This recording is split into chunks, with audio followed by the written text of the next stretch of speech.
एक कदम उजाले की ओर में आज की कहानी है मैं कौन हूँ। एक भिखारी था। रेल सफ़र में भीख मांगने के दौरान एक सूट बूट पहने सेठ जी उसे दिखे।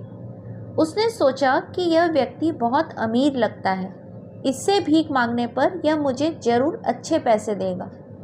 वह उस सेठ से भीख मांगने लगा।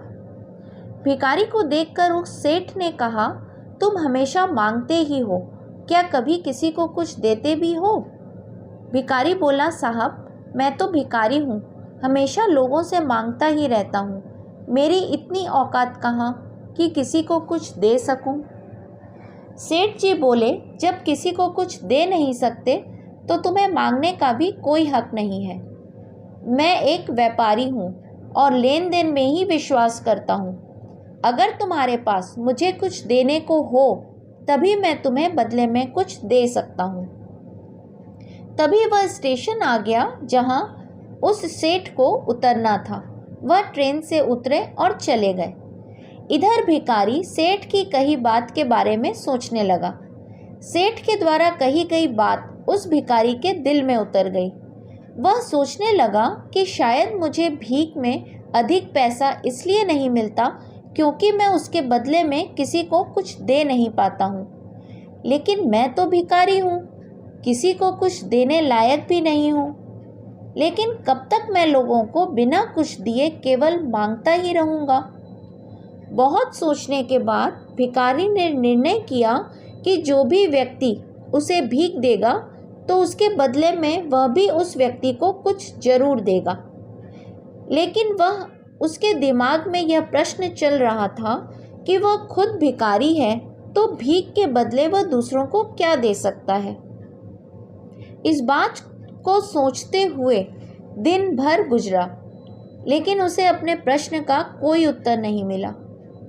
दूसरे दिन जब वह स्टेशन के पास बैठा हुआ था तभी उसकी नज़र कुछ फूलों पर पड़ी जो स्टेशन के आसपास के पौधों पर खिल रहे थे।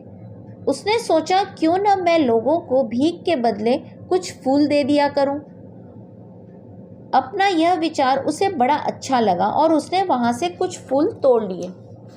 वह ट्रेन में भीख मांगने पहुंचा। जब भी कोई उसे भीख देता तो उसके बदले में वह भीख देने वाले को कुछ फूल दे देता। उन फूलों को लोग खुश होकर अपने पास रख लेते थे। अब भिखारी रोज फूल तोड़ता और भीख के बदले उन फूलों को लोगों में बांटने लगता। कुछ ही दिनों में उसने महसूस किया कि अब उसे बहुत अधिक भीख मिल रही है। वह स्टेशन के पास सभी फूलों को तोड़ लाता था। जब तक उसके पास फूल रहते थे तब तक उसे बहुत से लोग भीख देते थे, लेकिन जब फूल बांटते बांटते ख़त्म हो जाते थे तो उसे भीख भी नहीं मिलती थी। अब रोज़ ऐसा ही चलता रहा। एक दिन जब वह भीख मांग रहा था तो उसने देखा कि वही सेठ ट्रेन में बैठे हैं, जिसकी वजह से उसे भीख के बदले फूल देने की प्रेरणा मिली थी। वह तुरंत उस सेठ के पास पहुंच गया और भीख मांगते हुए बोला, आज मेरे पास आपको देने के लिए कुछ फूल हैं, आप मुझे भीख दीजिए, बदले में मैं आपको कुछ फूल दूंगा। सेठ ने उसे भीख के रूप में कुछ पैसे दे दिए और भिखारी ने कुछ फूल उसे दे दिए। उस सेठ को यह बात बहुत पसंद आई।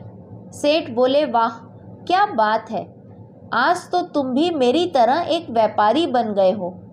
इतना कहकर फूल लेकर वह सेठ स्टेशन पर उतर गए। लेकिन उस सेठ द्वारा कही गई बात एक बार फिर से उस भिखारी के दिल में उतर गई। वह बार बार उस सेठ के द्वारा कही गई बात के बारे में सोचने लगा और बहुत खुश होने लगा।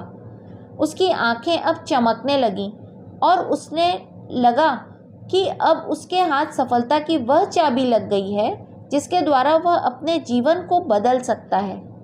वह तुरंत ट्रेन से नीचे उतरा और उत्साहित होकर बहुत तेज़ आवाज़ में ऊपर आसमान की ओर देखकर बोला, मैं भिखारी नहीं हूँ, मैं तो एक व्यापारी हूँ। मैं भी उस सेठ जैसा बन सकता हूँ, मैं भी अमीर बन सकता हूँ।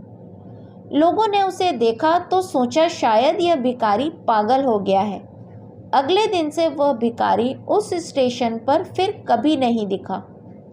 1 वर्ष बाद इसी ट्रेन पर 2 व्यक्ति सूट बूट पहने हुए यात्रा कर रहे थे। दोनों ने एक दूसरे को देखा तो उनमें से एक ने दूसरे को हाथ जोड़कर प्रणाम किया और कहा, क्या आपने मुझे पहचाना? सेठ, नहीं तो, शायद हम लोग पहली बार मिल रहे हैं। भिखारी, सेठ जी आप याद कीजिए, हम पहली बार नहीं बल्कि तीसरी बार मिल रहे हैं। सेठ, मुझे याद नहीं आ रहा, वैसे हम पहले 2 बार कब मिले थे? अब पहला व्यक्ति मुस्कुराया और बोला, हम पहले भी 2 बार इसी ट्रेन में मिले थे। मैं वही भिखारी हूँ जिसको आपने पहली मुलाकात में बताया कि मुझे जीवन में क्या करना चाहिए और दूसरी मुलाकात में बताया कि मैं वास्तव में कौन हूँ। नतीजा यह निकला कि आज मैं फूलों का एक बहुत बड़ा व्यापारी हूँ और इसी व्यापार के काम से दूसरे शहर जा रहा हूँ। आपने मुझे पहली मुलाकात में प्रकृति का नियम बताया था, जिसके अनुसार हमें तभी कुछ मिलता है जब हम कुछ देते हैं। लेन देन का यह नियम वास्तव में काम करता है। मैंने यह बहुत अच्छी तरह महसूस किया है, लेकिन मैं खुद को हमेशा भिखारी ही समझता रहा। इससे ऊपर उठकर मैंने कभी सोचा ही नहीं था।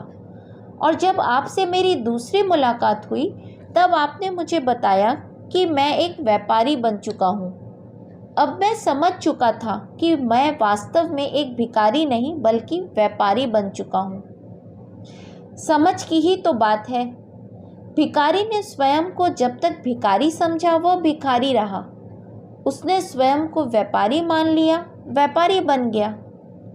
जिस दिन हम समझ लेंगे कि मैं कौन हूँ, फिर जानने समझने को रह ही क्या जाएगा। इस कहानी का संदेश मेरे दृष्टिकोण से, हम आज जो भी हैं वह अपनी ही सोच का परिणाम है और हम में वो क्षमता है कि हम चाहें तो खुद को बदल भी सकते हैं, क्योंकि हमें हमसे बेहतर कोई नहीं तराश सकता। आप अपना विचार जरूर शेयर कीजिए। हरि ओम।